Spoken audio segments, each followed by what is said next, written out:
prepared for some of y'all out there to totally misinterpret the point that I'm making here in this video. I mean, for the comments that's coming, I even got my therapist on standby. But I come in peace, y'all, so hear me out. The other day I was browsing around. Now, I don't normally shop in store, but I happen to be in store this day. And it just reminded me of how much of a shopping cycle we always seem to be on, and how much these clothes, although they seem relatively cheap, actually wind up being expensive when you factor in cost per wear. And not to mention how cheap affordable clothing can sometimes look. Now, again, hear me out, y'all. Like, just listen to what I gotta say. I feel like we've come to a point where we just have collection after collection, and things are just moving so fast. We don't even have a second to think about what we're buying until it's like we just whipping out our cards and buying it. Some of these clothes don't look like they're gonna survive people shuffling through the racks, looking through it, let alone surviving a season in our wardrobes. And it's like, come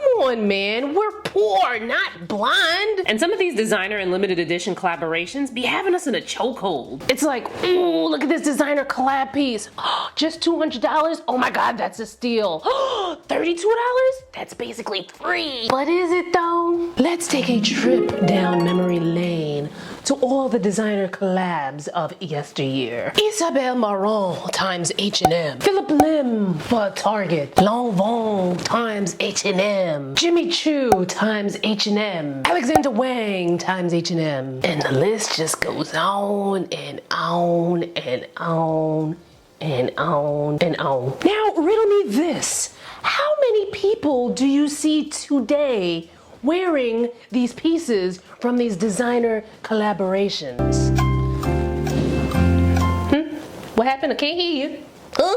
What'd you say? I ain't hear you. And don't be thinking I'm sitting here on my high horse looking down on you. I'm guilty of this shit too. Browsing through them clothes, I saw some poorly made pieces and fabrics that was just looking like, I'ma wear this once, and after that, landfill. If you want to elevate your look and look expensive, I've actually done a video on that, wearing this cheap shit ain't it. But I got you on what to look for and what to avoid, like we New Yorkers do that empty subway car. So first things first, get to know what a well-made garment looks and feels like. Now, how you gonna do that? You gonna go into these shishi foo-foo bourgeois stores and go look around. Look at the stuff, try things on, see how it feels. Look at how the garment is cut. Pay attention to the details. Look at the buttons that are used. Look at the fabrics that are used. What's the fit like? And don't be anxious about going into these places that you can't afford because you think like people are gonna judge you. They ain't gotta know what you got and what you don't got. And plus, them. And don't be letting some snooty salesperson make you feel little either. Yo, them. Anyway, you gonna study the mess out of them garments because you are going to try to get as close to that as possible as you can within your own budget. Doing this will help you avoid some of the really cheap looking items. Like for instance, fast fashion and mass market retailers tend to make things like faux leather and faux suede look really bad, like really bad. Now, I ain't saying don't shop these stores. A lot of these fast fashion and mass market stores got some cute shit. I'm just saying, shop smart. You can go in a mass market or a fast fashion retailer and still find wardrobe staples that you can wear year after year after year after year. There are some gems to be had at these cheap stores. You just have to be smart about finding them. First and foremost, they need to fit your personal style and your lifestyle. Like, don't be buying no 5-inch heels when you know good and damn well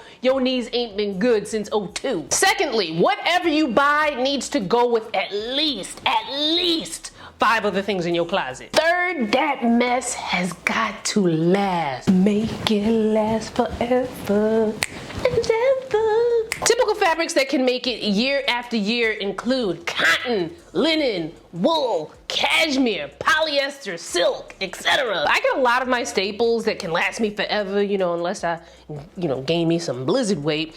from places like H&M and JCPenney. Try to stay away from things that could easily look run down and dingy. Like if it's already looking bad in the store like this coat, skip it. Another tip, don't be above thrifting or going to secondhand stores. You might be able to score some really quality items that, maybe it might need a little tailoring or some imagination to fashion it into something else. Then you can mix those pieces in with your fast fashion or mass market pieces for a unique look that's all you. You may also consider saving up to splurge for an investment piece. Sometimes it can be just that one thing that instantly elevates everything that you own. Maybe it's a coat, a fly pair of boots, a blazer. It just also has to be married to your personal style and your lifestyle. Like, don't go buying a $3,000 Alexander McQueen cream colored blazer when you know your behind is clumsy and you're gonna get makeup and some other bullshit on it. Or you can even stock things until they go on sale. You'll be surprised at how many of these bougie retailers will have a 40, 50, 60% off sale. And you can have something else do the work for you. There's a lot of apps out there that'll help you to track when things go on sale too. However, the most important tip of them all,